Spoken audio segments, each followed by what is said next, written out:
Welcome everybody to Conference 2 of this year's Renaissance Cyber Expo.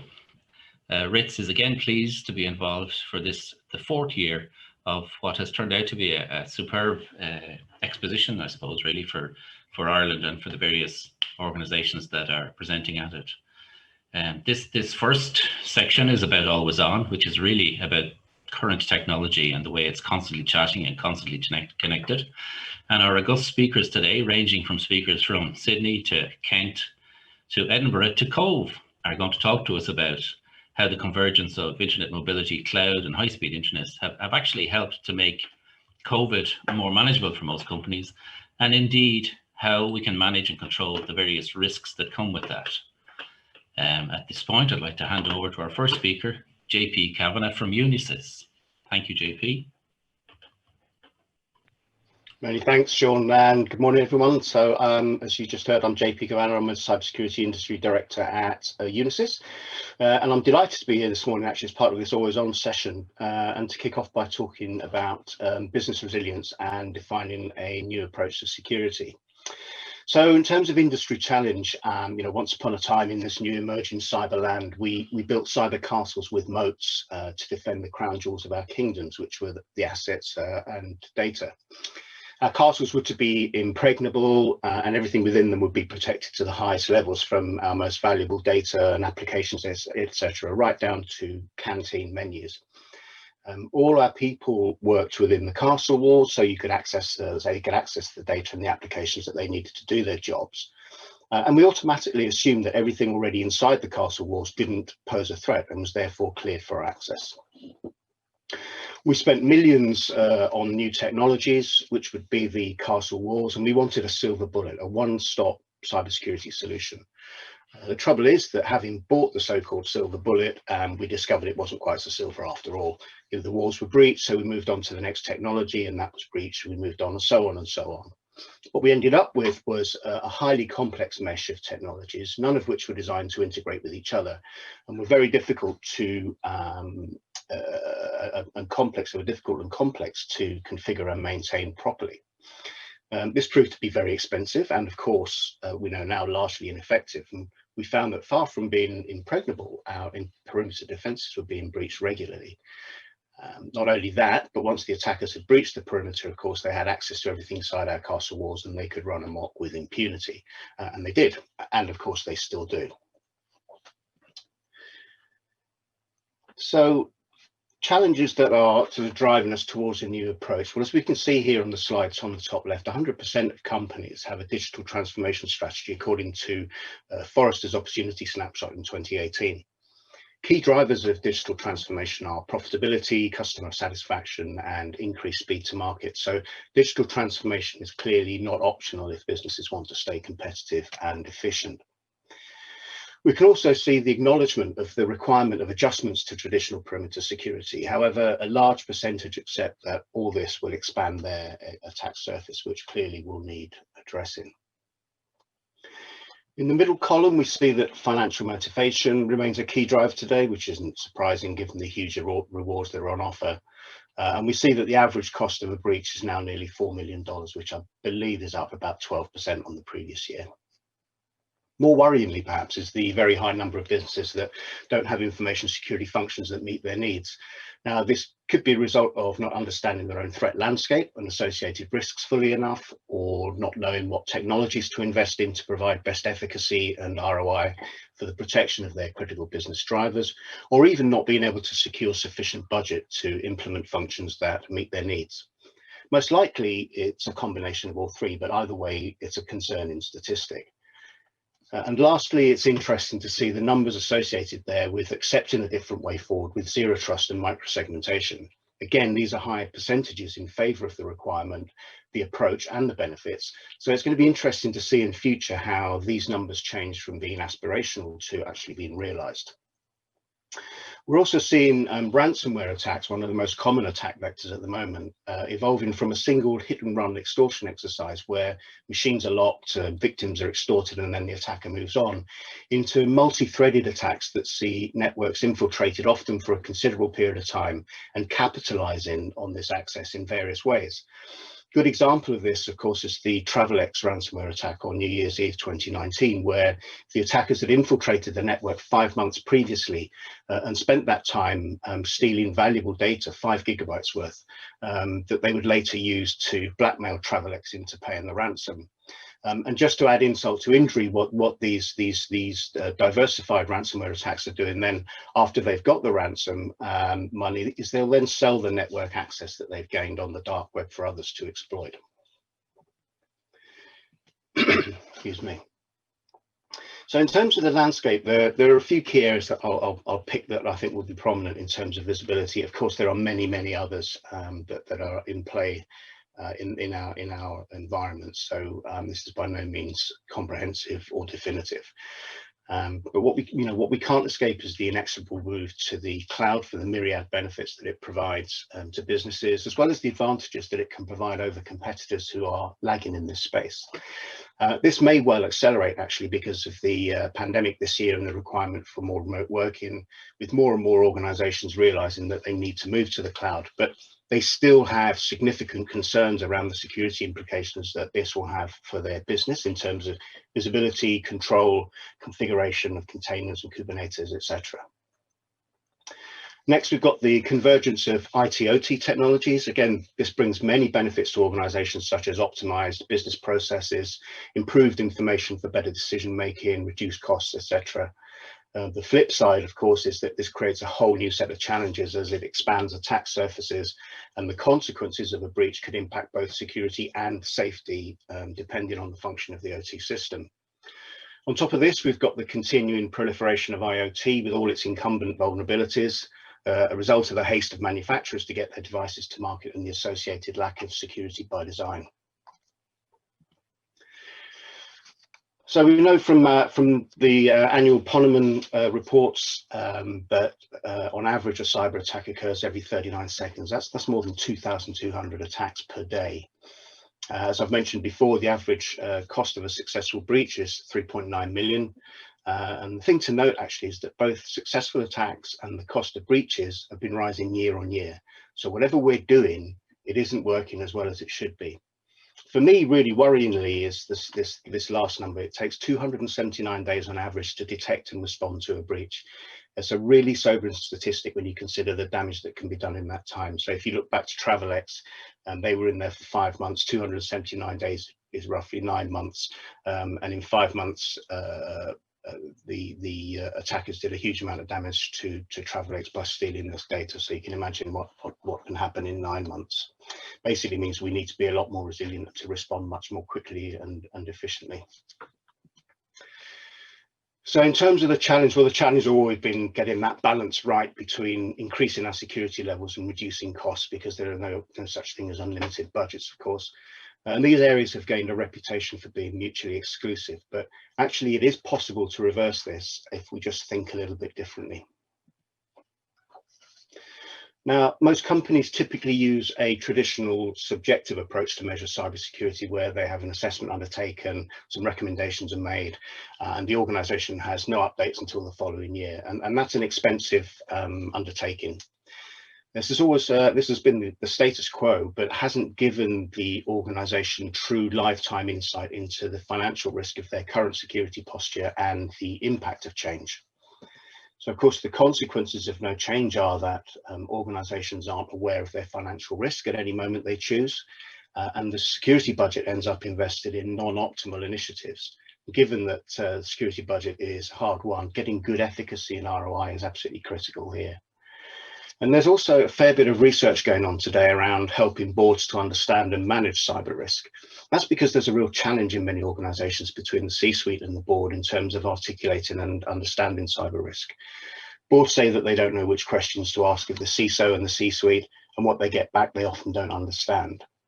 So by combining the benefits of assessing cybersecurity and cyber risk posture in economic terms, understanding where the risk transfer zone is for all cyber perils, by prioritizing risk mitigation strategies, analyzing the ROI of cybersecurity investments, and determining the likelihood of a cyber-related financial loss, you can take a strategic approach to security decision-making and easily communicate your risk reduction initiatives to the board.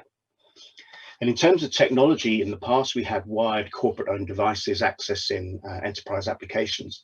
However, now our workspaces transcend the traditional boundaries of the corporate network via on-demand software, cloud computing, hybrid environments, multi-cloud access, not to mention increasingly more connected devices and applications accessing large volumes of data remotely and on a global scale.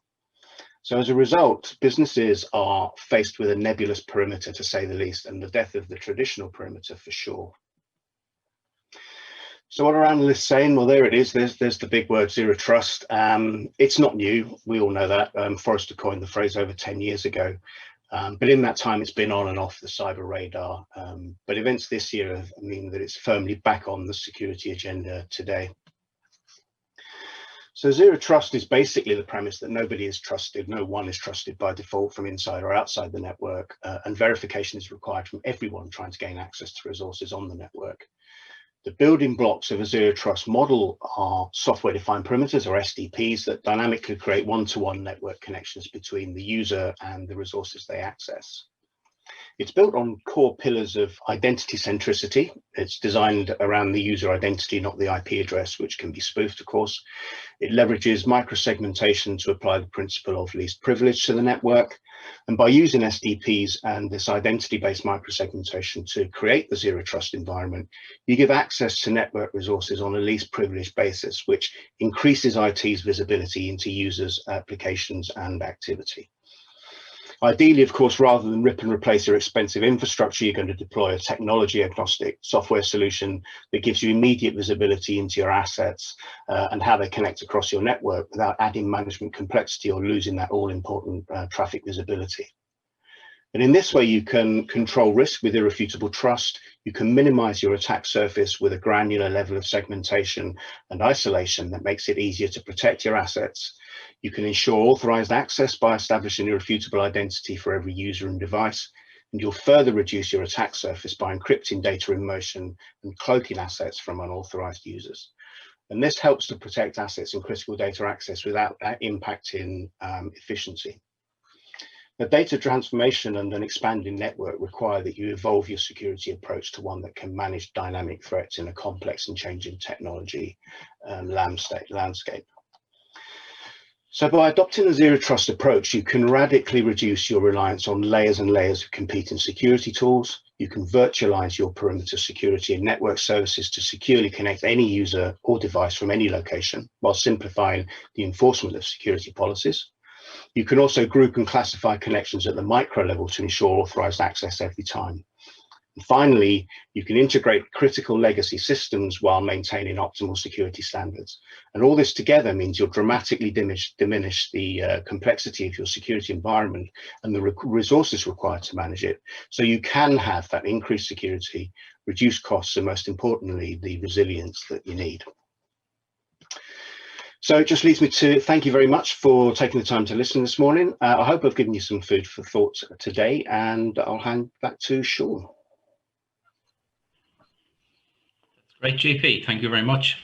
I would just like to support some of the comments you made there. In particular, I recall there's a Canadian Imperial Bank Commerce report that was actually issued in 2001 where they spoke about, while they didn't use the term elastic security perimeter, that's effectively what they said, that we had to think differently from our cyber castles, as you mentioned, to where we dealt with mobility and the fact that the worker of the future was going to be remote.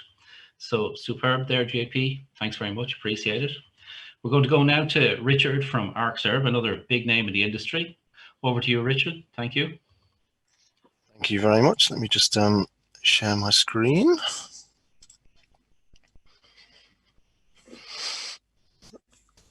Okay, excellent. Yeah, hello, good morning. Thank you for joining us today, much appreciated. So I guess a brief introduction to myself, really, so you know that they've not just dragged me in off the street. So my name is Richard Hornsby. I'm one of the sales engineers or pre-sales guys for Arcserve. I've been working with them for just shy of 2 years, but my background has pretty much always been kind of backup and data storage for well over 20 years. I know I look too young, but yeah, believe it. So I've had many roles as well in that area. So I've been the person, at the coalface running those DRs, trying to recover data, get servers up and running.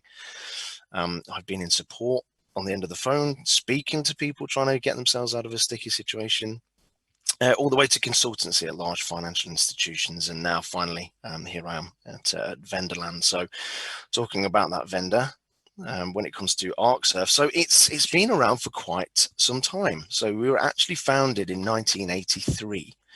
And we delivered the first backup and data protection solution in 1988. It's one of those companies where many of you watching will think, oh, yeah, I remember Arcserve. I used them years ago to back up things like Windows NT and NetWare and all those kind of good things. So we started life as a company called Cheyenne. And then it's then Computer Associates bought us over, and that's when most people tended to kind of start using us, really.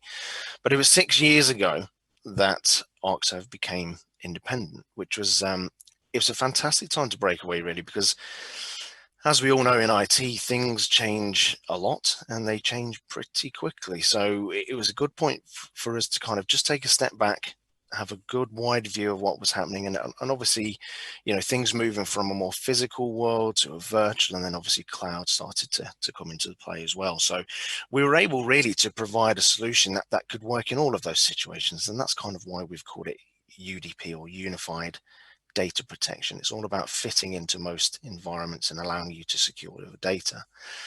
So because we've been around for such a long time, we've got you know, over 65,000 customers globally. It's a global company. Got some fantastic partners, 7,500 partners. We very much work through the channel.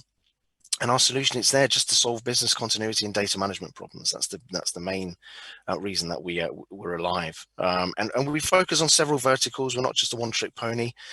Certainly kind of in the SME, SMB markets, but we're certainly bringing enterprise solutions at mid-market levels of investment. Okay, so that's a little kind of brief intro into us. So the product itself. So or the solution, if you like. So UDP, Unified Data Protection. So it's a fully integrated platform. It eliminates data loss, but across cloud, virtual, physical IT infrastructures. Its simplicity and its price point and its focus on solving those business challenges makes it, it eases up a lot of the frustrations that well over a third of the backup and recovery market is feeling today. There's a lot of other vendors out there where it's complicated stuff and it's tricky to manage. So I'm going to briefly talk about UDP, as I said, but I'll also touch a little bit on another product called Cloud Direct, okay, just so that you know that it exists, essentially. So the solution itself, we can deliver data protection and business continuity in a number of different platforms. So we've got, top right-hand side, we've got the appliance. So that really is, it's a specifically built server for UDP. It provides you with your compute, your storage. It gives you a target device to actually spin up virtual machines from the backups themselves. If you want to get things up and running quickly, or even create a test environment, for example, you can do that all from the appliance. Okay, there's a few other little tricks in there as well. So it comes with anti-ransomware protection in the form of Sophos Intercept X. Obviously, the message there really is to protect the protector. So I won't talk too much about ransomware. There's going to be a lot of that in the messaging today from other speakers. Okay, and so it's pretty key for us. We're the first kind of to go to market with this proactive ransomware protection kind of regime, if you like, because we all know that your backups are your last line of defense.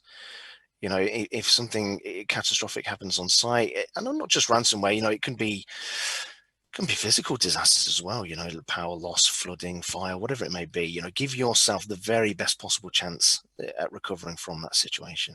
Okay, and also with the appliances as well, and this is kind of a hot topic, certainly in our industry at the moment, is Office 365 and securing Office 365. So very, very important that you do that. Do look at the detail from Microsoft where it comes to securing Office 365. You'll be surprised at the gaps that there are. And if you've got one of these appliances, you can back up Office 365 without any further licensing needing, okay, because it's a capacity-based model, right? So if you can fit it on, then you go for it, you back it up. Okay, so very key thing for that appliance. It's very much a turnkey solution, rack and stack it, and away you go. But of course, you may want to run our software on your own servers and storage. It may be that you've purchased some new servers, or maybe you've got some servers already and you want to use that. That's absolutely fine. We can provide you with a software model. Our licensing is incredibly flexible, so we can do it kind of per socket, per physical CPU that you've got in your environment, per server, if you like, or we can do it by capacity as well. So we're very flexible on the licensing side of things. Just speak to Renaissance and we can help you out with that. Okay. What else is it to say? It's I guess from a licensing point of view, it depends what makes the best economical sense for you and always the easiest to administrate, really. It's up to you to make that decision. You'll see what says RPS there in that little symbol. That just means recovery point server. That's just your backup server, guys. Okay.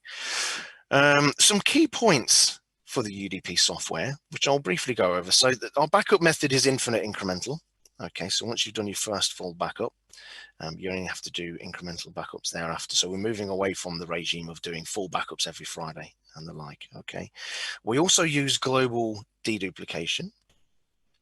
So when a backup starts on a particular server, it will look at the backup server and it will see if it's already been backed up, see if that block already exists. If it does, then we will not send that data over the network and store it, essentially. So it dramatically reduces the footprint. It reduces the amount of traffic as well that's being sent here, there, and everywhere.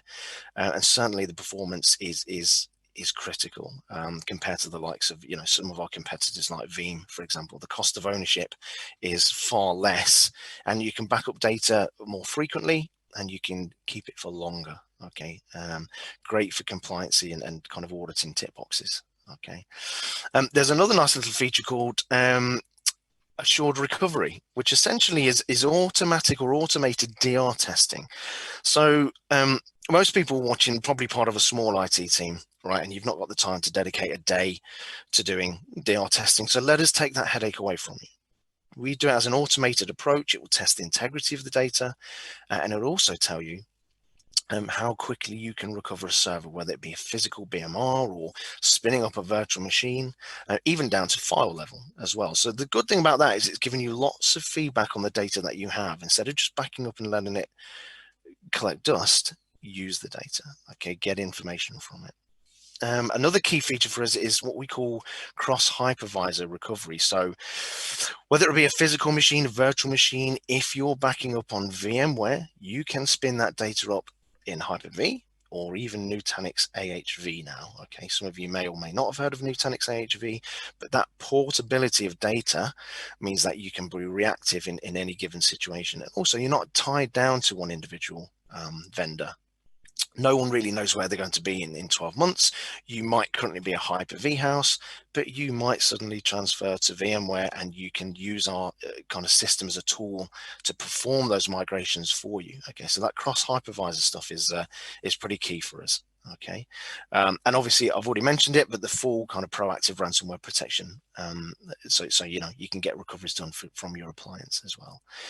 Bottom left hand side is cloud. Obviously quite key now, and we have our own cloud running UDP. So again, it's just exactly the same as on-prem. There's no difference. It's just literally on someone else's computer in the cloud. Okay, so we have our own private cloud, but you can also use AWS. I guess it depends on where you are in the world and where you're happy with your data sitting. Okay, two different flavors for cloud. We call it cloud hybrid, okay, because it works very much hand in hand with your on-prem solution. There's BAS, so just backup as a service, and that's literally just a subscription model to some space in the cloud, UDP, where you can copy recovery points up into the cloud. So should you lose your on-prem appliance or have issues with the on-prem, the data is there, it's safe, it's in the cloud, and you've introduced what we call an air gap. Okay, so again, anything nasty happens on-prem, it's not going to get into the cloud, which is also protected by Sophos Intercept X, by the way, another layer of protection to secure your workload. So that's BAS. There's also DRAS, DR as a service. This is where we give you access to a Hyper-V, Hypervisor in the cloud. And again, you can spin up virtual machines in the cloud. So if you lose a critical service on-prem, you can spin it up in the cloud, redirect your end users to that workload and get them up and running again. So this is all about business continuity, keeping the show on the road and keeping things going. Okay, you can even deploy an RPS server, a backup server within the cloud itself. You might have some Azure workloads that you wish to protect. We can do that as well for you. And of course, there's other things we can do. We can copy recovery points to cheaper storage. There's something like Wasabi, for example, for long-term retention. We can do all of that. The way that we handle data and we move it around is pretty cool. Okay. What else to tell you about that?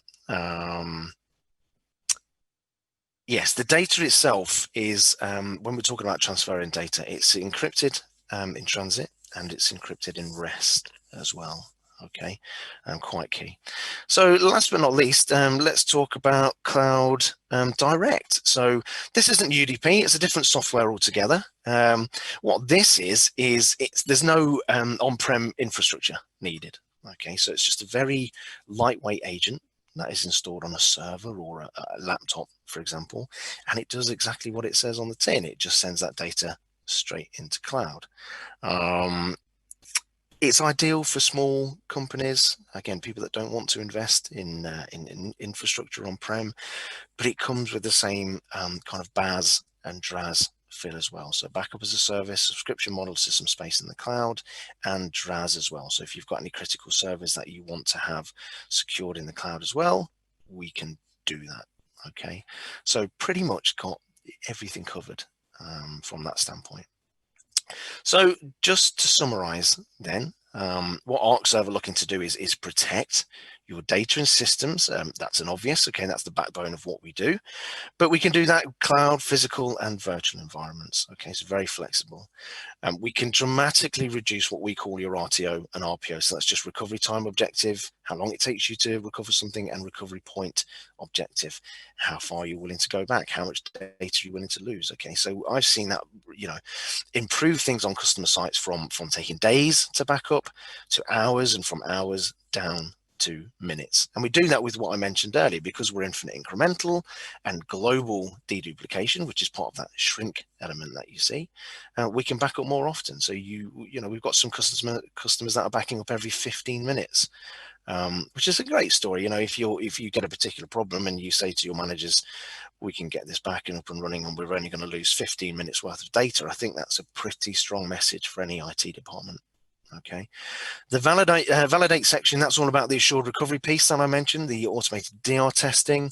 Very important, very useful. I always recommend to people to get that configured, get it up and running, get the data from the system so that you can use it for your advantage. For example, if you are given an unrealistic SLA from, you know, business owners or whoever it may be, saying, you know, we need this critical server to be spun up within 30 minutes. Well, use our system to prove whether or not that can or can't be done. Okay, and then you can go back to them. You can use it as part of a business case to get more money, explain that it's not possible, and maybe find out the reasons why. Okay, so very useful for that. And ultimately, guys, it's pretty easy to use. Okay, you don't need to be like me. You don't need to be in the storage industry for over 20 years to be able to use it. It's very easy, very intuitive. You can probably figure things out just by clicking around and getting a feel for it. Okay, so that's all from me. So again, I'll hand over to Sean. Let me just, I'll stop sharing. Back over to you, Sean. Thanks very much, Richard. I think perhaps like many of our speakers here, I do remember using Arcserve way back when. And just maybe to pick up on 2 points that you mentioned there, Richard, as positives, definitely. You mentioned where your data is sitting, and I'm sure plenty of us are more and more aware of GDPR these days, and given the choice of where our data centers and our data reside is certainly key to that. And secondly, in terms of backups being the last line of defense, that is so true. I think we've all been there, and we're currently helping a client due to a synchronicity of unfortunate events. They have a gap, and now they need that data. And as you can imagine, when you go down the route of forensics to try and recover this stuff, it's quite onerous compared to just running to your DR data. Now, at this point, we're handing over to Maurice from Kemp, Maurice McMullin. So I'll kick over to you, Maurice. Thanks very much. Good morning, everybody, and thanks very much for joining us today. My name is Maurice McMullin. I'm a product manager with Kemp Technologies. We're based in Limerick, we're headquartered out of New York. We've got operations, development operations in Germany, also in India, and in the last 2 weeks we've acquired another company called Flowmon in the Czech Republic, who specialize in network behavior analysis, etc. So while I'm not going to touch on their product set, it's also in there as well. Kemp developed load balancers solution. So load balancing application, the classic solution of being able to balance traffic across multiple servers. And what we're going to look at today is, see how the last 8 months have impacted on how we provide access to applications in our organizations, how these applications are being used, the challenge of ensuring that these applications are reliable. And reliability has moved on from that load balancing bit about, just being able to, a server's down, keep the application going. A load balancer sits in a very privileged place in the network. It's where all the traffic is passing through, and that gives us a lot of opportunity there to also do security in there as well, to make sure that applications are not just performing optimally, available 24/7, but are also secure, because security is one of the key pillars of application reliability. Because if your application is being compromised or it's under attack, you're going to pull the cable on it to take it offline, etc. So these are the challenges that that are there in keeping your applications reliable. So if we look at the changes that people have encountered over the last 8 months, is very much of, we have now turned into these organizations that are made up of all these, I heard the term used, branches of one. Look at all these single individual branches in our organizations, and we've become totally dispersed. And that is changing how we interact with our peers at work, how we interact with our customers, how we get our customers to interact with us, rather than the customer potentially coming in the door, they're now coming to a website. All of these things have changed. So it's created a number of challenges. And if we look at what we're, the organization, we're now looking at people working at home. The on-premise applications that we have turned into a cloud, because it's back to this, the cyber castles that JP referenced. Our cyber castle that was the four walls and the people inside and everybody sitting there nice and securely, has now essentially collapsed into, it is the servers in our data center, because everybody is remote. They're all accessing everything remotely. They're coming in by VPN, or we're publishing these applications. And we're also using cloud applications. So we've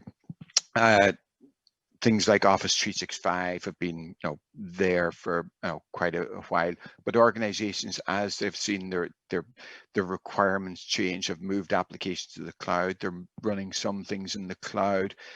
So you're trying to make sure that all these applications are, number one, secure, reliable, etc., and doing things like making sure that, for example, things like your authentication, you may use Office 365 or Microsoft Active Directory in Azure as your authentication. You may want to federate all that with your on-premise applications, making sure that all of these things work. And again, load balancers can have a part to play in that authentication, but also being able to support that federated part there as well. So if we start looking at this in two different ways, one is looking at security. So security, anybody that's in security knows that it's ongoing. There's no magic pill. So this is one small part of the security jigsaw that you can put into place to provide better application availability by providing much more secure application access. So if we look at the type of applications that, this time last year, organizations had, you'd have some legacy applications that, they're sitting running on, maybe 5-year-old web servers or whatever, but the work, they've got no authentication, they're sitting inside the 4 walls of the castle, and people are happy enough with them as they were. But now you're looking at providing access to those publicly, and not only are those applications in themselves potentially easily attackable, but they also may provide a vector for somebody to jump through and attack other applications. So you've got a challenge with those legacy applications. You may have more modern applications in there as well. So you're looking at how you might, for example, you may have applications there that have authentication built in. They integrate with your Active Directory. They may leverage zero trust type environments where you get ZTNA environments for with discretionary access in there as well. And also then you've got your applications that you're using to drive your business, what your customers are interacting with. So looking at these, all of these need to be secured in different ways. So for some of them, you'll need authentication and authorization, very much so for your internal applications, but all of these will need some level of application protection. So we look, first of all, let's say at those top 2, your internal applications that you have. One of the things that you want to make sure that only your people are accessing those. So if you've got a legacy application with no authentication built in at all, putting that onto the internet, you've got a challenge.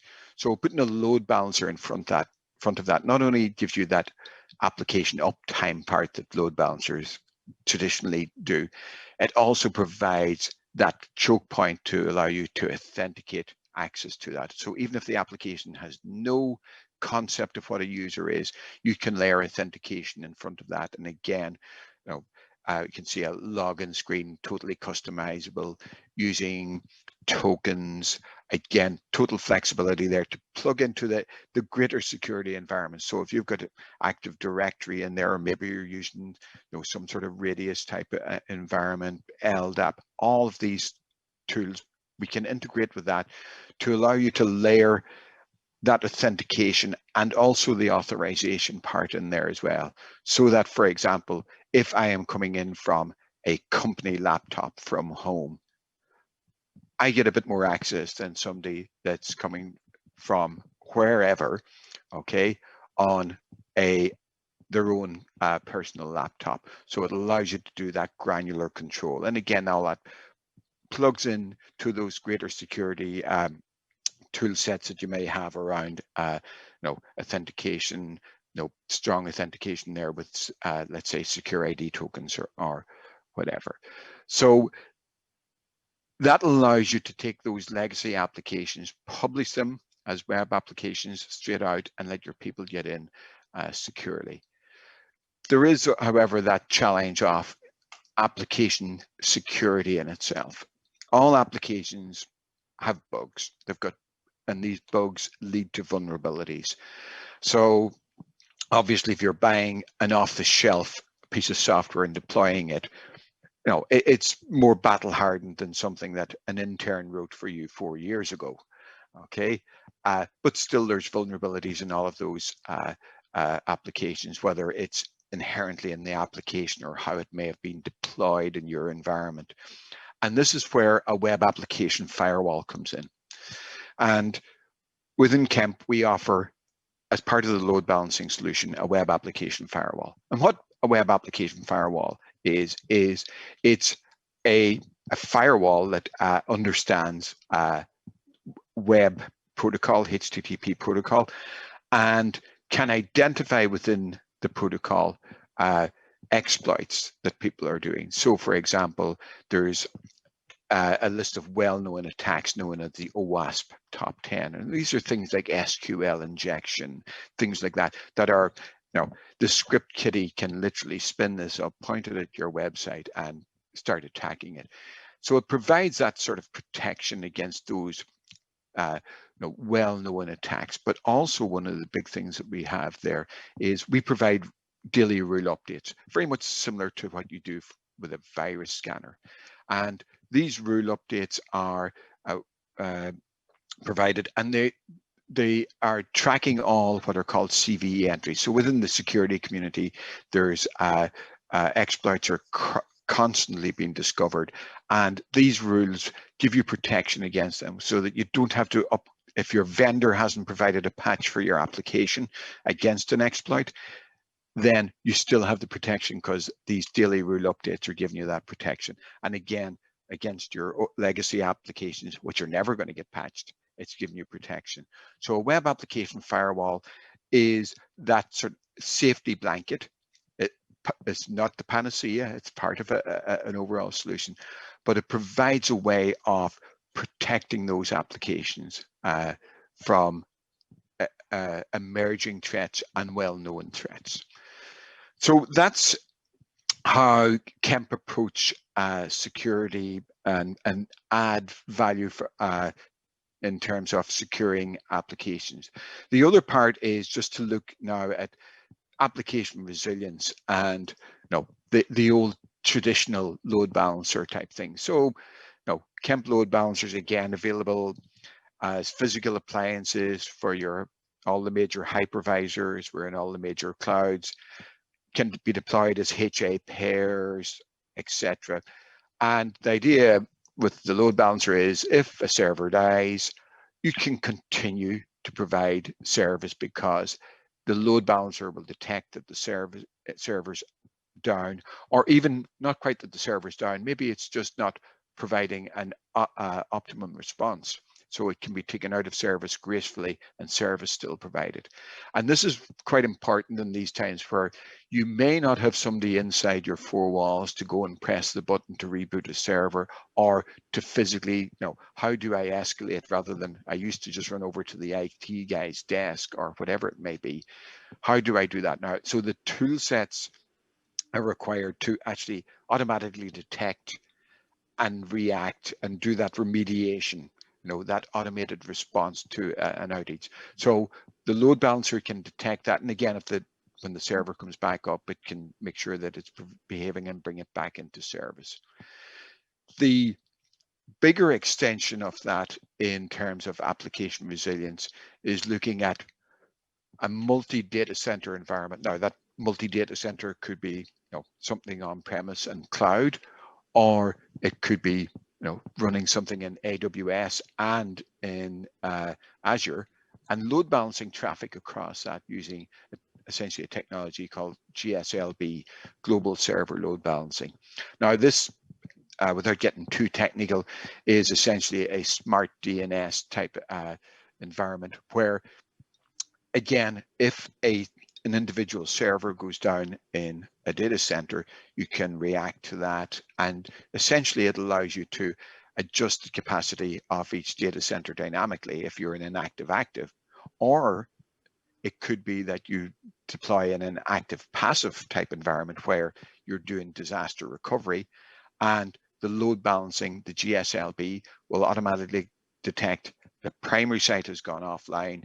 Let's send traffic to the recovery site, and all of that there happens transparently to the end user. So it's very much a case of again, that automated detection, providing the resilience without having to have somebody in there flicking the switches to make everything continue working.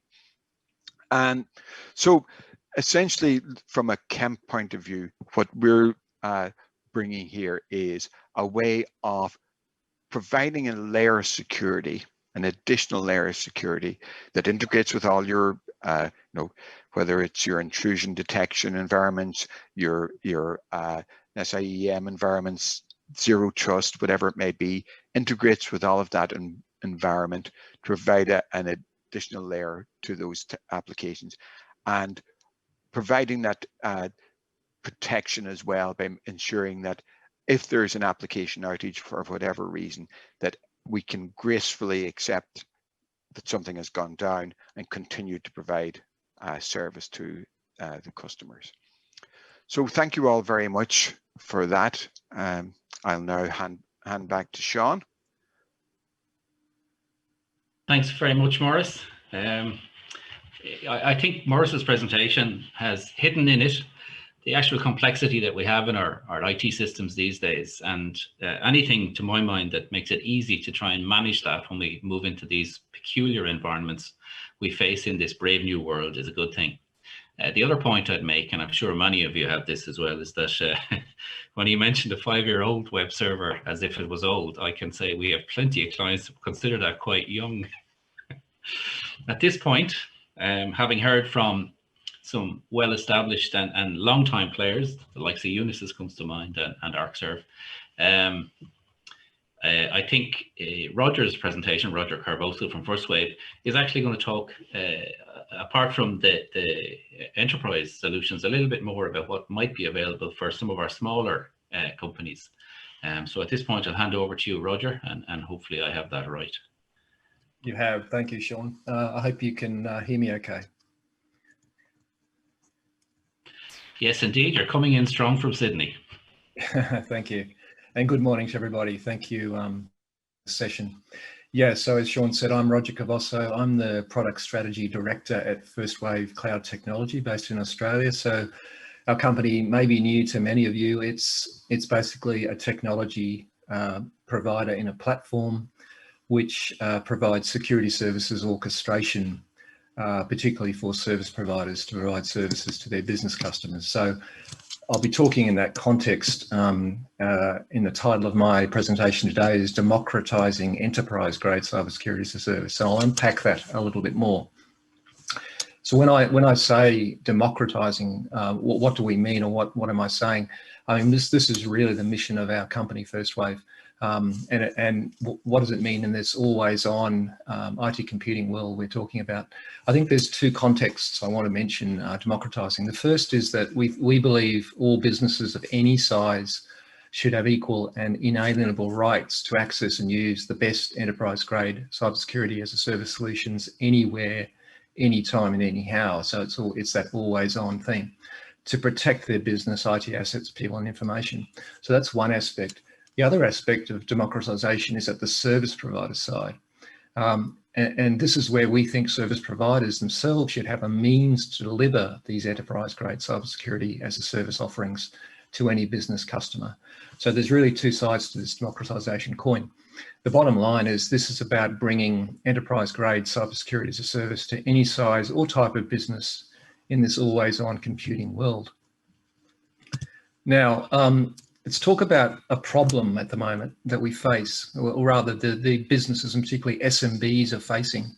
And this is the cyber threat landscape is intensifying. There's an increasing probability and frequency of sophisticated targeted attacks. You will know, many of you will know these: business email compromise, sometimes called whaling, or sometimes called CEO fraud. Spear phishing, targeted attacks through email, which have links included, or attachments that run macros that insert malware, ransomware, and impersonation and fraud attacks where accounts have been taken over, and effectively it's very hard to distinguish the bad actor from the good one. And in this COVID-19 pandemic era, work from home has become prevalent. In fact, it may become the norm.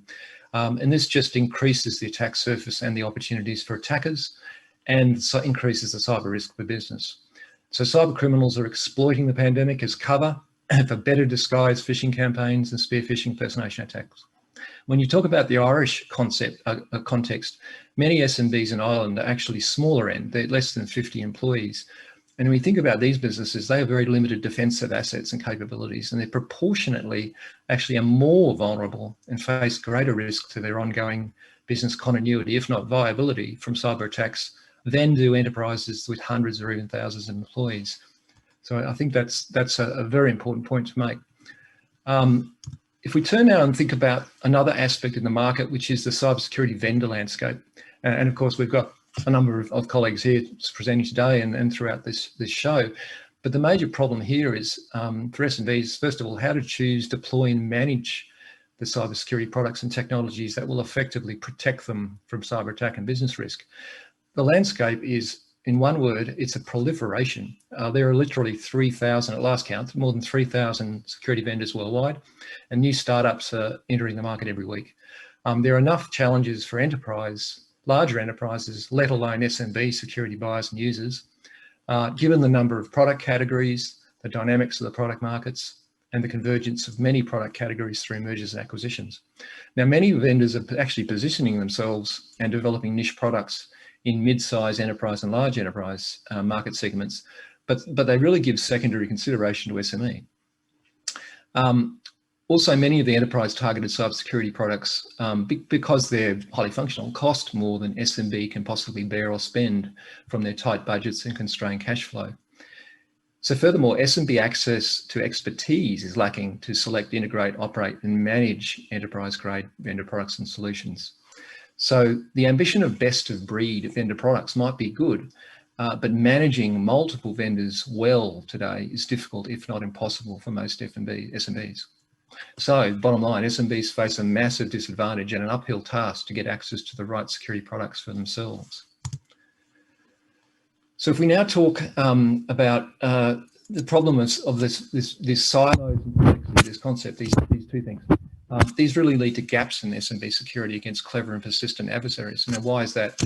If we look again at SMBs, especially the smaller ones, typical in Ireland, say, they tend to purchase and deploy and use these security products in piecemeal and fragmented fashion. For example, they'll buy consumer version products lacking enterprise-grade features or centralized security management tools even for SMB workplaces and remote workforces. I mean, think of an example. Think of your typical consumer brand of AV or internet security products. I've seen SMBs buy those. Or they buy one or two enterprise version products from different vendors or providers with separate technology stacks and separate security configuration and management components. They don't talk to each other. So each of these are very rich in feature and complex functionality, but they're difficult to configure. They have sophisticated management dashboards and consoles, and they really require expert level users. Lastly, SMBs don't buy or can't afford the right mix and combination of enterprise grade products to effectively protect themselves from the most important cyber threats. So, you know, given this scenario, I mean, how do SMBs implement effective proper IT governance and security policies? Again, larger enterprises, unlike those, SMBs simply don't have the latitude of employing multiple cybersecurity specialists. They don't have the budget. They don't have the access to the skills, if they did have the budget, to set up, configure and manage the policies across these products. Now, nor can they establish or maintain internal security operations capabilities with eyes on glass around the clock, or effectively use all of the offered tools to detect important cyber threats and prioritize and respond to important cyber incidents. So this situation where security products are just not featured optimally or necessarily set up, configured, monitored or managed in the right way, actually I'd argue leaves SMBs more, not less vulnerable to the ever-evolving targeted threats of cyber criminals. So what's the conclusion? So this obviously needs to be solved. So SMBs need the right suite of cybersecurity products delivered as a service, because the world is moving cloud, and configured optimally out of the box to protect their expanding digital perimeter from cyber criminals.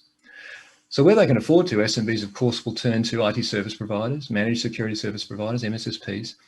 However, even these SPs are plagued with the same dilemmas I've just spoken about and others. And we can talk about those now. Again, it's the cybersecurity vendor product technology proliferation and tool complexity issue. It's the increasing demands for better cybersecurity governance and incident response outcomes from the customers set off against limited client budget and spend. There's a dramatic shift of IT and security to cloud and consumption-based models. There's also a commoditization of MSSP's traditional managed security services. Increased competition from new market entrants. Think of MDR and the effect of other vendor pushes into cloud as having on traditional MSSP business, and the pressure underlying this on the profitability of these businesses. So we basically see the importance of building a bridge, as we're calling it, to a safer future. But that's about addressing the problem at two levels. It's a micro and a macro for both the SP and end user. So I stress that this isn't about just solving it for the end user being an SMB in this case, or the SP, it's both. So at the micro level, we'd argue you need to protect the SMB, its employees and users, of course, many of them working remotely, with what we'll call the essential digital perimeter security protection components. That's email protection, web protection, firewall protection, and endpoint protection, but you have to couple that with things like multi-factor authentication, at least two-factor, and advanced and automated detection and response capabilities. So at the macro level, we think it's imperative to reduce operational complexity, to limit the call or demand for expensive and scarce cybersecurity skills where possible, still implement the maxim of defense in depth, and also importantly, continuously innovate your technology to keep pace with adversaries and bad actors. And this has all got to be for the benefit of both the SP and the end user. So we do believe it's critical to employ truly enterprise-grade cybersecurity products of vendors that are in product category leadership. So, for example, the industry analyst magic quadrants, the leader quadrants. But these need to be implemented as solutions that are as a service, fully cloud delivered, so they can be deployed, provisioned easily and quickly without friction. They also need to readily allow bundling of services for differentiation and flexibility to fit different customer needs and preferences. There needs to be a transformation of economics here, and this can be done through multi-tenanting and also coupled with service lifecycle orchestration automation technologies, so that drastically lowers the service delivery costs. There also needs to be simplification of the delivery and ongoing management of security across the products for the business via a single portal dashboard with back-end APIs.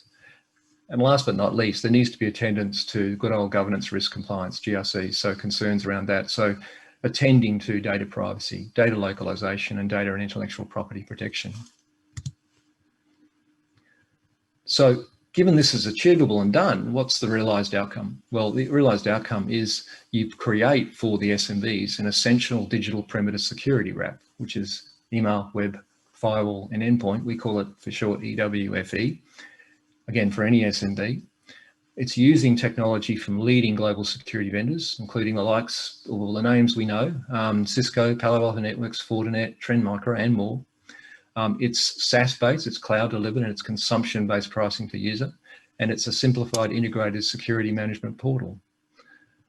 But let's bring this back now to the important aspect of democratizing cybersecurity service for service providers. We believe it's essential that the service providers have a platform available to them where many different types of them can be supported, and they can reap the benefits of new services, new SMB customers and revenues.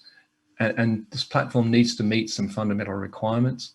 I mentioned some before: multi-tenanting of enterprise-grade virtual security appliances from leading GSVs, simplification, acceleration, and lowering the cost and effort of integrating new vendors and technologies into service provider operations, simplifying the introduction and packaging of new enterprise-grade as a service offerings that directly address SMB concerns and needs. And this is a trade-off, a delicate trade-off between security efficacy, simplicity, and cost.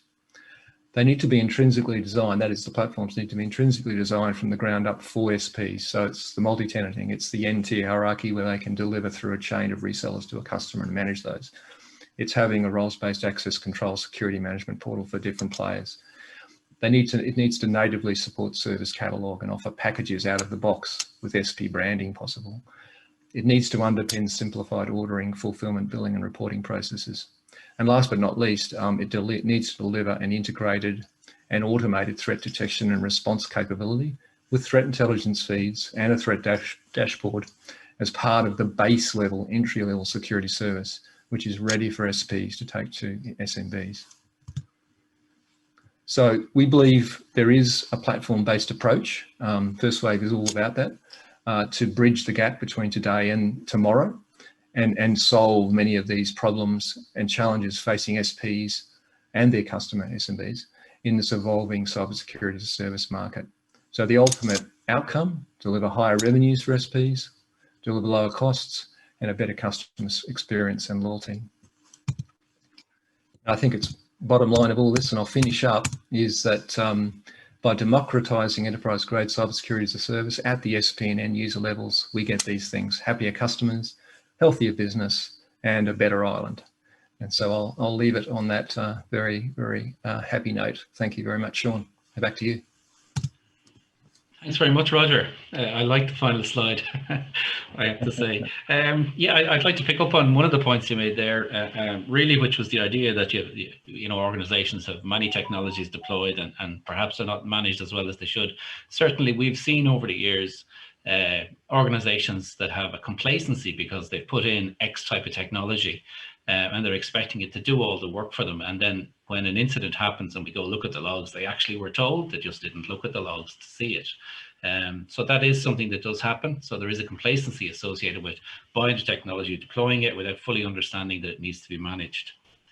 I think possibly what I would say the essence of your presentation, if for the smaller organizations certainly, is how do you choose a solution, how do you pay for it, and how do you manage a multi-vendor environment? And if you're solving that problem, I think that's an excellent, super idea. At this point, I think, chaps, we're going to have the Q&A session.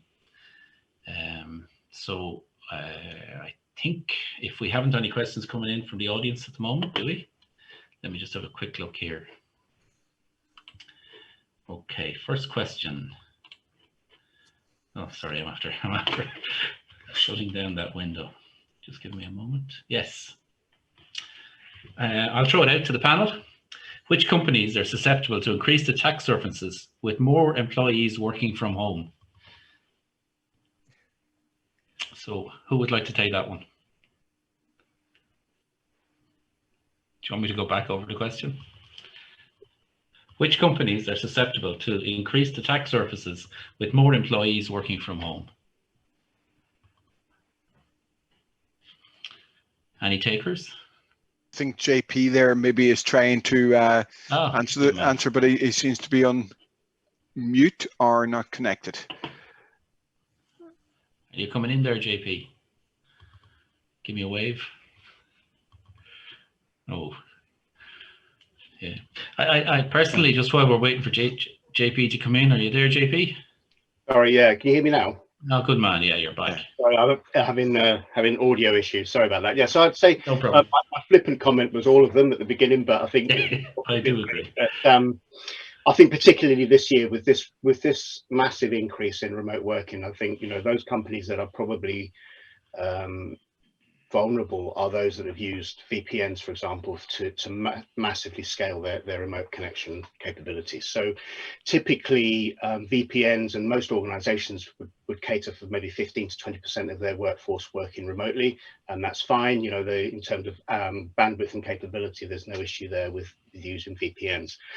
Problem is that VPN is an aging technology, and with this immediate requirement to scale up to 90-95%, what we've seen is a massive increase in attack surface for organizations. And I think it's fair to say that for a lot of organizations in March, when this requirement hit, security probably wasn't at the forefront of their decision making in terms of this remote connectivity.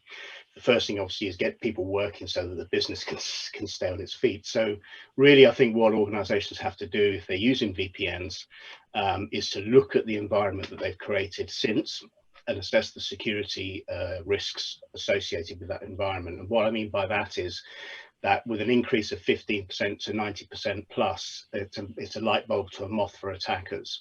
And we've seen 400% increase in attacks on VPN concentrators, for example.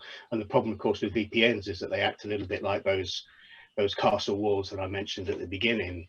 Once you're through that concentrator, you're into the corporate environment in its entirety. So, it's pretty risky environment, and organizations really need to assess what they've created in terms of that ecosystem. Very good. Yeah, I would agree, JP. And certainly we've heard some interesting and unusual stories. Just taking on the point about people working from home and what, say, equipment, in mind what type of technology they're using. I heard recently of an organization sending out special chairs to their staff because they were concerned about health and safety, which is reasonable. I don't have a problem with that. I just found it amusing to learn that they were allowing them to use their home computers rather than providing work computers. So it's an interesting approach to dealing with one of the problems presented by COVID.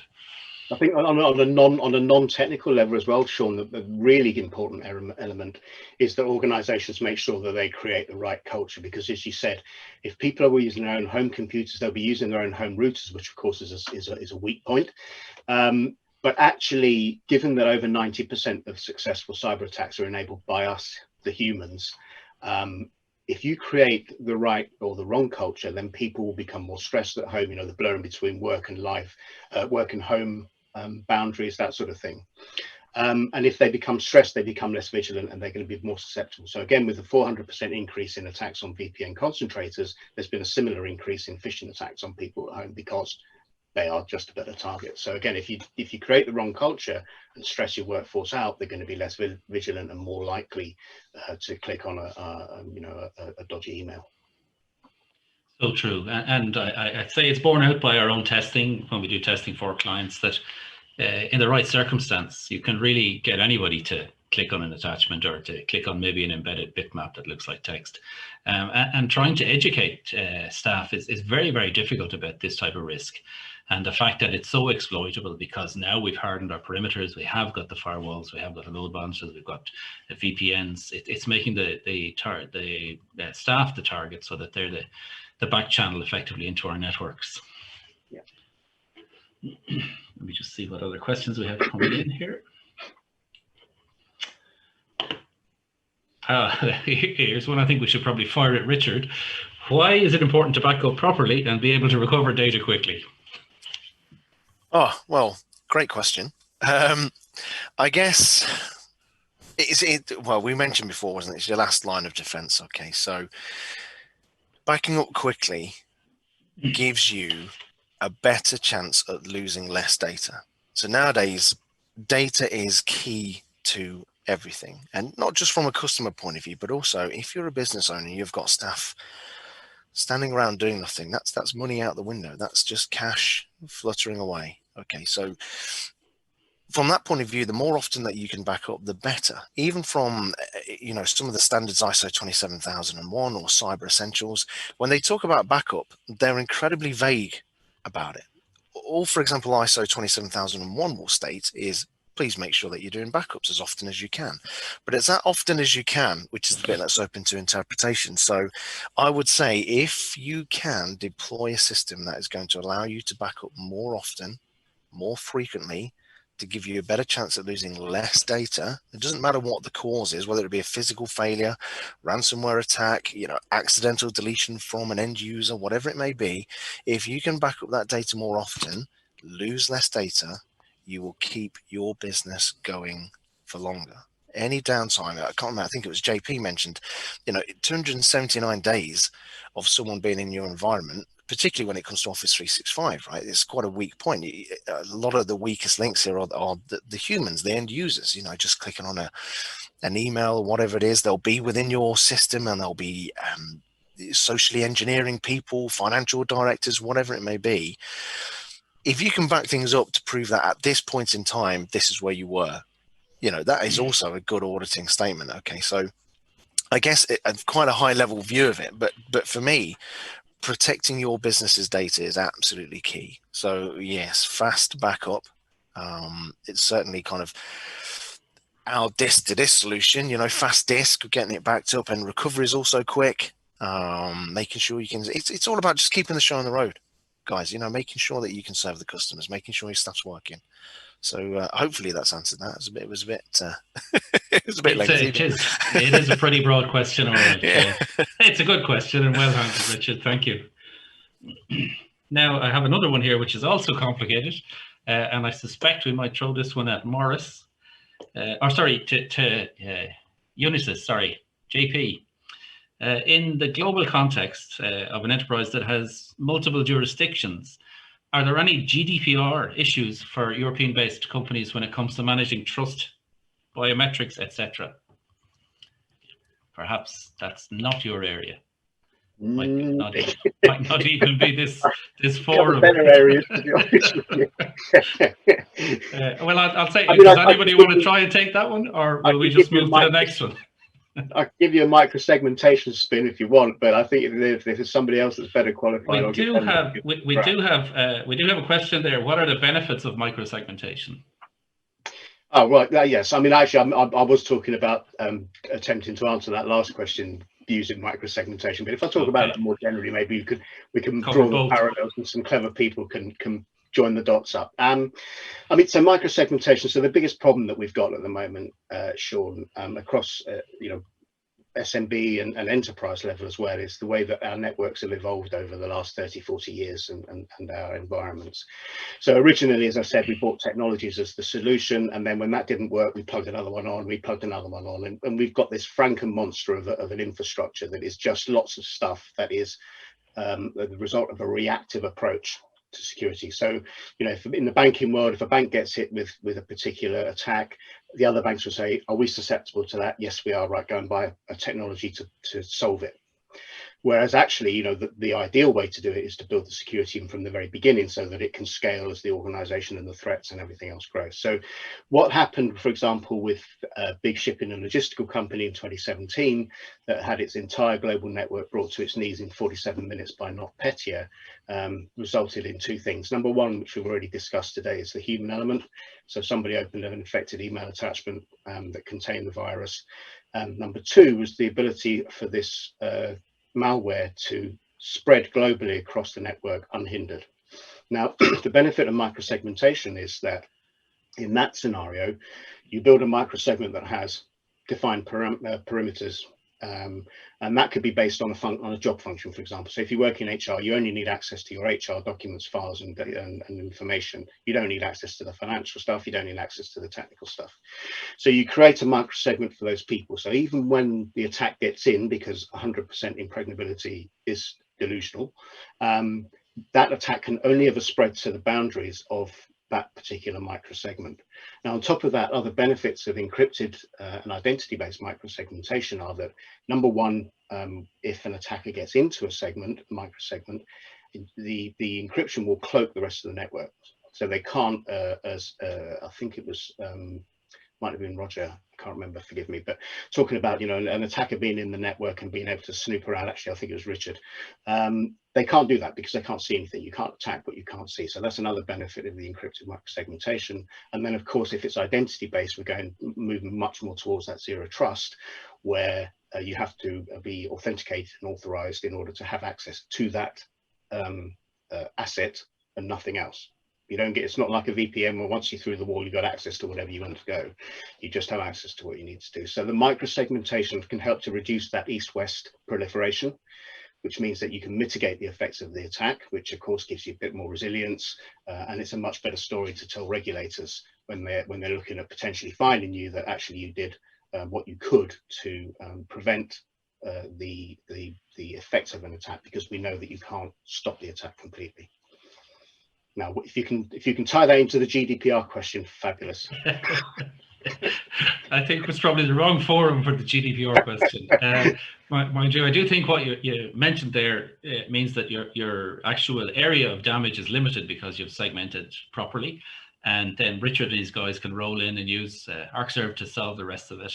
We're back to square one. And another byproduct of encrypted microsegmentation as well actually aids what Richard was saying, is that once you've got your golden data backed up nicely, it's it's no good if you can't restore that data into the production environment for 2 months. You're going to be losing 2 months worth of whatever. So the software-based microsegmentation will allow you to spin up a logical segment on an already infected network. Which means that the malware or any attacker on that network can't see it because it's encrypted and it's cloaked. So you can get that production data in technically within minutes of an attack happening, which is crucial for resilience. We have a question directed to Roger in Firstwave. I think it must be a friend of yours. With Firstwave's approach and model, is the security lag less of an issue, i.e. where new technology is deployed and security takes a while to catch up? Would you like to take that, Roger? You're muted there, Roger. Sorry, Sean. No problem, thank you. Just if you don't mind repeating the first part of the question. No, sorry, it's after scrolling.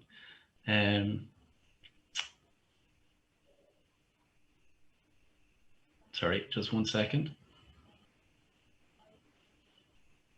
Yeah, with the model that you deploy, is Firstwave solution, sorry, and I'm paraphrasing because it's a bit jumbled. Firstwave solution better at dealing with the security lag, i.e. where new technology is deployed and it takes a while for security to catch up? Okay. Yeah, potentially it is, because one thing that our model admits is the constant scanning for the best technology that can be integrated into the platform and brought in as a service, or democratized as a service as quickly as possible. Yeah, so I think what that question might be alluding to is whether it's an SMB or even a larger enterprise. There is a deploy time, there's a use time, and there's a lag time in actually reintroducing or buying new technology and reintegrating it. I guess with our platform, it depends on the size of the business that's trying to consume it, because ultimately, to be honest, I mean, larger enterprises have assets that are there and they can't just throw them out. You can't just throw your tech stack out, your management stack out if you're a large enterprise.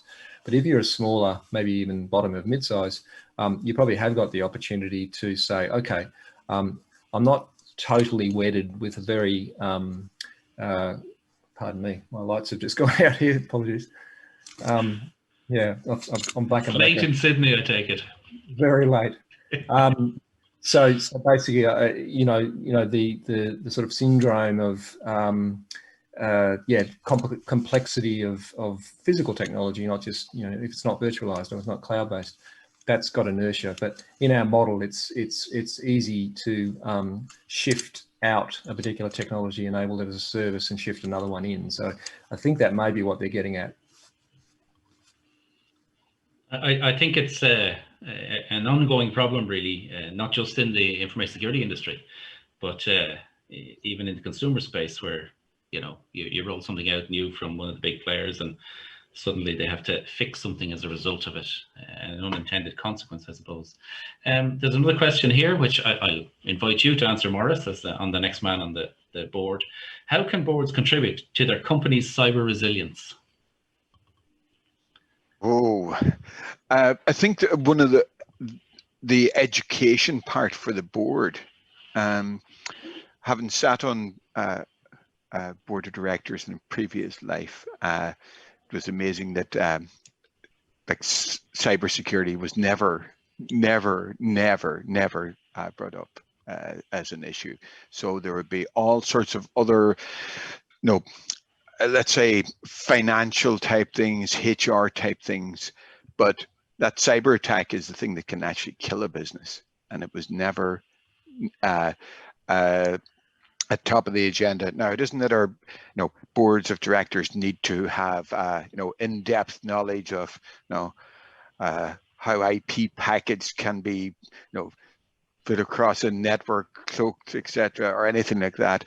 They need to understand that there is a responsibility to ensure that the business is taking the best possible approaches to protect the business from be it from cyber attack, be it from accidental things. If it's over, somebody deletes something, make sure you've got your backups, make sure you've got your backups correctly, and being able to restore it, making sure that things like disaster recovery plans are, rather than just being something collecting dust on a shelf, or something that's actually tested. So holding the business managers accountable for having just to educate themselves enough to have the checklist to ask those difficult questions. What's our plan in the event of losing the whole building? And we've seen COVID tested that for a lot of businesses. What are our plans if we've got a ransomware attack? Et cetera, et cetera, et cetera. And just having that checklist so they can make sure that the business managers, and it isn't just the IT manager here, it's right across all the business leaders, that they've got an awareness of the importance of cybersecurity in keeping their business going and being profitable into the future. I would concur with you on that. And I would also say that there's possibly an age profile that kicks in with the C-level. Certainly in my experience, I've seen senior executives having their secretarial staff access basically everything on their behalf. So it does breach that sort of tenet of security, which is individual accountability. And education is the only way to deal with that. But in fairness, I think there's always situations perhaps where you do need some sort of cooperation at that level. just in terms of time, we still have a few minutes, so we have another question. If you're letting staff use private PCs, what can you do to mitigate the risk? Who'd be the best to take that? Anyone jumping in there? So if you're letting staff use private PCs, I presume their home PC, what can you do to minimize the risk, not mitigate? Yeah. Sorry, that's... There's this is, there's a lot of let's say endpoint security type solutions that you can have in place. And many years ago, SSL VPNs came in and they had all this very complex checking of endpoints, and it worked all very well in the lab, but in reality, it was, it didn't really work very well. It's back down to that micro-segmentation part again and zero trust network access. You create a risk profile for, here is the risk profile of somebody with, they're borrowing their son's, the 12-year-old son's laptop to connect into your system. What can possibly go wrong? So you look at that and decide, what can I allow that person to access? And it may be that you say, okay, they can get into, the meeting room booking system or something. You can narrow it down, and you have to build these profiles of what you can trust. And then you look at, being able to fingerprint your own corporate devices, whether that's using a digital certificate on the device or some other method. And again, you have to build up the profiles and do the risk assessment of each of those and what you can trust in there to do that. So you cannot put in a one-size-fits-all VPN where everybody connects in and there's an IP pipe directly from the 12-year-old's laptop into your corporate network. You just really, really, really need to put in the controls around that, and understand the risks there as well. And I'm sure Renaissance can probably sell you a range of solutions to help you with that. I don't doubt it for one moment. Yeah. I just think it's a great question, just from my point of view, from a kind of a backup and recovery stance. I mentioned in my presentation a product called Cloud Direct, which is ideal for that endpoint protection. But the difficulty, and I think where the question is coming from, is you are asking people to install something onto their own personal PC. So even from a backup point of view, asking a member of staff who you aren't providing that endpoint to, there's risk there. Okay, if you're going to ask them to use their own kit, then there has to be a plan, which we've all spoken about, saying, okay, you can do that, but you have to install this. Now, they may not be happy with that. If you're going to say to someone that we're going to back up your machine, your laptop, your personal laptop to the cloud every night, that could mean backing up personal information, pictures, photographs, whatever it may be. Now, that's where we kind of are moving into the world of GDPR and things like that, and it becomes incredibly complex. So it's a great question and a difficult one to truly answer, I guess, without putting in so many hurdles, because that zero trust mentality, which is key, you'd have to put in so many hurdles to make that effective, that asking employees to use their own laptops. My simple answer to that is don't do it, but I'll let the others chip in if they have a view. I think your point about GDPR is very good, and the fact that you may potentially be backing up somebody's banking details or even health information, or even just their kid's Penguin account, Club Penguin, although my kids told me recently that that's gone now. So the other thing, actually, as I think about it, is the GDPR issue is probably a two-way street.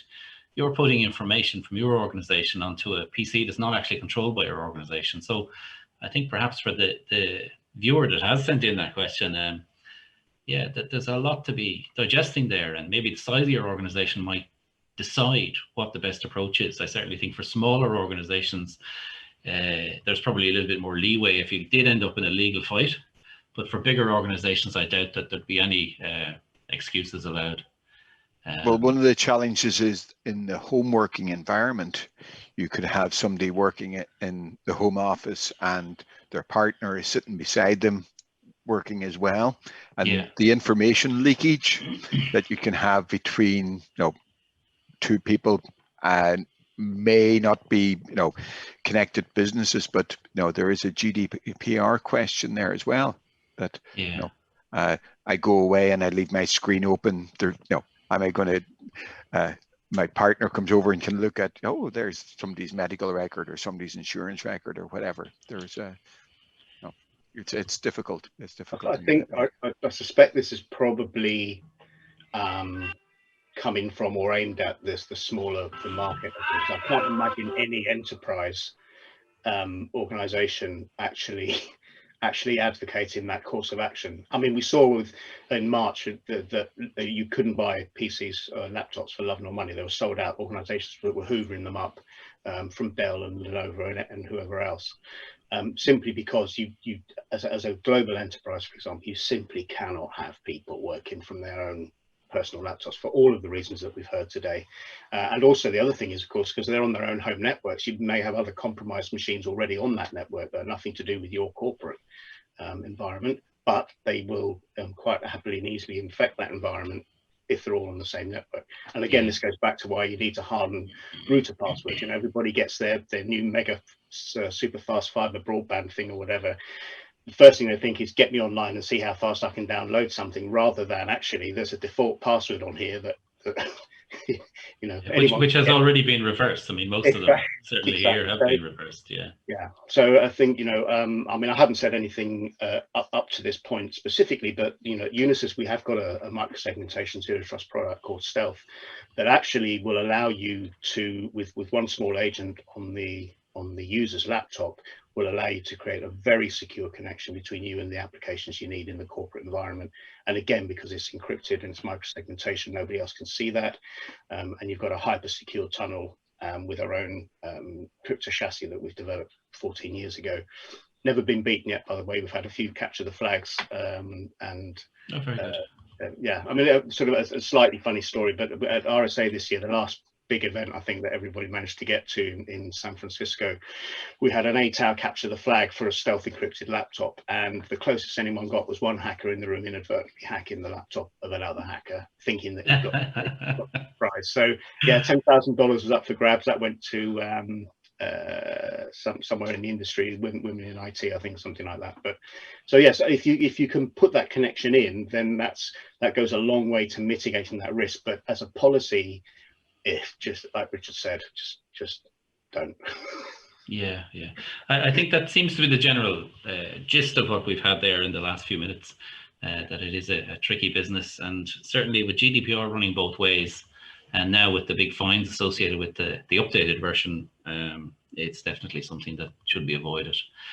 Just on the comment about it being difficult to get laptops there recently, I also noted from our own staff that they were having trouble getting keyboards, headsets, and cameras.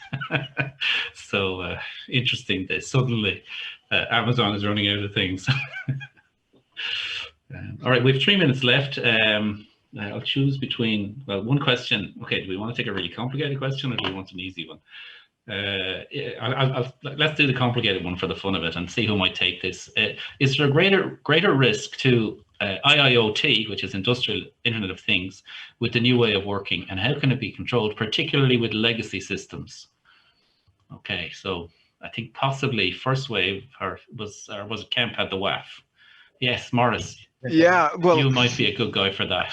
Oh, yeah, the IoT, you mentioned industrial IoT there. Yeah, so it's probably things like SCADA. Yeah. SCADA, probably similar to the advice on the laptops. Don't do it. But in practical terms, there's a lot of things there. The industrial IoT, again, back to the whole thing about where your security endpoint or domain is and all the endpoints that you have to secure. If you've got a sensor out in the field somewhere, solar powered, whatever, and you've got a sim in it, and you need it to connect back into your infrastructure, then if you put that onto the internet, then you have a challenge there that number one, it's probably on a platform that can't get any security updates, so you're a bit So it's a challenge. There are ways of doing that. If you want to connect any SIM-based device, look at a thing like a private APN, a private access point on the mobile networks, and that allows you to connect into via the mobile network without going on to the internet. You don't appear in the internet at all. You're non-routable, and it gives you a way of connecting those type of devices into your infrastructure and removes the attack surface. It doesn't make the device any more secure, but removes the attack surface. So that's one way. But again, IoT, it's a minefield. It's a minefield. That's a great answer, Maurice. Actually, that's a great recommendation. And I see now we've been told that we have to wrap up. So thanks very much, guys. It was great having you, and it was hopefully successful for the viewers that have come to see this part of the conference today. And thank you all. Hopefully we'll see you again. Take care. Thanks very much. Bye. Have a good event. Bye-bye. I think we're off air now.